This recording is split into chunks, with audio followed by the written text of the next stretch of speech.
The Weekend Away, it's a new Netflix movie. I did watch the entire movie. It's not that long. It's about an hour and maybe 20 minutes, 10 minutes. It's about this woman. She has a friend, and let me just say this though. The movie gave its own self a spoiler. Like, it spoiled itself.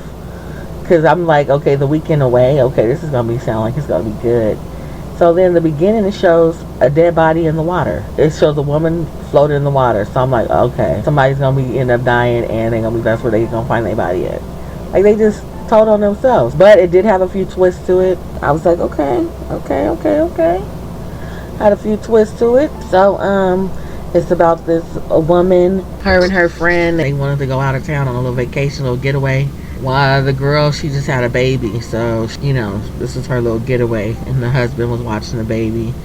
Her friend, she seemed a little promiscuous. They hook up or whatever. They go out to eat. The friend seems kind of weird anyway. Like, she seems antsy. She ready to drop her panties. Okay. So, they go out. They go to this club. They meet some guy. The girl tells one of the guys, she says, "Would you like to see pictures of my baby?" I thought that was so funny. He's like, no. So it ends there, and it shows the girl waking up the next day, and she kind of like don't know what really happened, but she's like looking for her friend in the nice rental that they rented. She can't find her, but she's finding little clues around the house, like she was there, and like either she left or something happened that night. She's not there, so she's like all getting worried. She's calling the girl phone, and everybody believes she called the taxi driver, Zane. She's just calling, just trying to see where her friend is at. So she can't find her. She ends up going to the police, and the police is like, the guy Pavik, he's like making a joke about it, like the friend is not really lost. He's just out with some guys and having a good time, and just left her behind. He's like laughing at her, didn't even make a report. But there's another lady that kind of took her serious. But she came in, but she ended up leaving because the detective, Pavik or whatever his name is, he said that he made it seem like he was going to handle it, but he never even did a report for her. So he was just making a joke out of her. After that, she's still trying to figure out what happened to her friend. She's asking the taxi driver that took him there. She's asking the bar. She couldn't think of the bar name, but the guy, the taxi driver, helped her out and helped her remember what bar he dropped her off at. She ended up finding the two guys that they were talking to last or whatever. Those two guys happen to be male escorts. They catch up to them, meet up with them, and they immediately start running as soon as they see her. And Zane, the taxi driver, because she's been with Zane, he's been helping her out, so as soon as they see her, they start running. He goes after them. He chases one down, and he's like, have you seen her friend? We're looking for her friend. What happened? Because she doesn't remember nothing. She was like super drunk or whatever. We just robbed her, we just took her purse, and I'll show you where it's at. We just buried it, and that was it. That's it. We don't know what happened. We left or whatever. They find her friend's body in the water. So now that she knows her friend is not just missing, she's dead. And so they're trying to say that she killed her friend. Then they tried to say, Zane, and Zane is he said he didn't want her to tell the cops who he was because he didn't want to lose his visa or something. But they end up investigating her and finding out that she knew him and was saying that he's involved in this Albanian gang and with drug trafficking and everything else. But so they tried to say that he did it. They didn't have any facts. They were just going off suspicion or whatever. Now, before they tried to say she did it, she ends up, remember, she found her friend's purse, so she had her phone.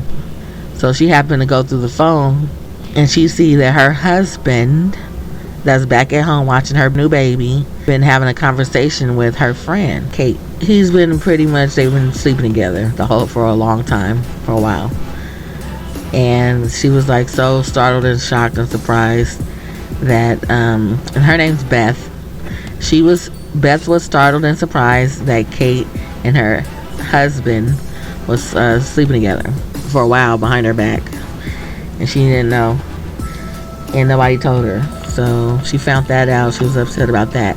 So they tried to pin it on her and say that she killed Kate because she knew that she was having an affair with her husband. Beth didn't even know she was having an affair with her husband till like the day before. So that wasn't even true. So of course they didn't know. They were just speculating and just, you know, trying to pin anything on anybody that made anything that made sense. Beth started doing some more research, and she found that the person that owned the building, the whole time she found out that there was cameras. He had cameras in their room. She went to his house or whatever. He lived like right next door.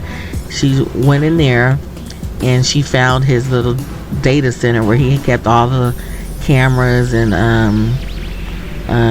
folders and files on different people that came and visit. So she started looking at the cameras and to see, you know, around the time that night with Kate, and she see that Kate hopped in the car with the detective, and she looked at the license plate and everything to verify all that or something before she drowned. Going to bring that information to the other detective, the lady that was taking her serious, and she also said she had that information too. So gonna find out that it was the detective. But before all that, right before all that, he was chasing her, Beth, and was trying to, because that's when they were trying to tell her, you're under arrest, stop or whatever, because you're the one that did it. Her and Zane take off running because they caught them together and they was trying to arrest him or something. So they was like, nah. So they took off running. He was chasing her, and then like he slipped and he was like on the edge, and when his detective friend called him, he got startled and he fell down the hole. So he pretty much died. The detective died. So there was no way they can actually pin it on him now, even though he was on the camera showing that Kate, that was the last person Kate was with. They felt like, okay, well, this is the end of it now. Then later on, so towards the end, she's with her husband. I remember them showing at the beginning that Kate had this like piece of jewelry or something. She finds that piece of jewelry in her husband's things, and she's like, oh shoot, it was her husband that had been with Kate. She set it up to where she had the police on the phone while she was questioning her husband about it and saying, look what I found, you did this or whatever. And he kind of like admitted it or whatever. She's like, I'm gonna go to the police, and he's like, no, don't go to the police. She's like, it's too late. And he looked at the phone like, oh shit. So the lady was she's like, I got everything, Beth, don't worry about it. Beth had it all recorded and set up, and so he was the one that actually killed Kate, her own husband. She like punched him, knocked him down to run out of there or whatever, and that was pretty much the end. It showed him on the floor getting up. She went outside and right to the park with her baby in her hand, like it was a nice beautiful sunny day. And that was it. So had a few little twists in there regarding about who did it. Like, it was a 1 hour and like 20-minute movie. It was okay. It took place in the same area, same place, so it was kind of like low budget. It was alright. Like, comment, and subscribe to the channel.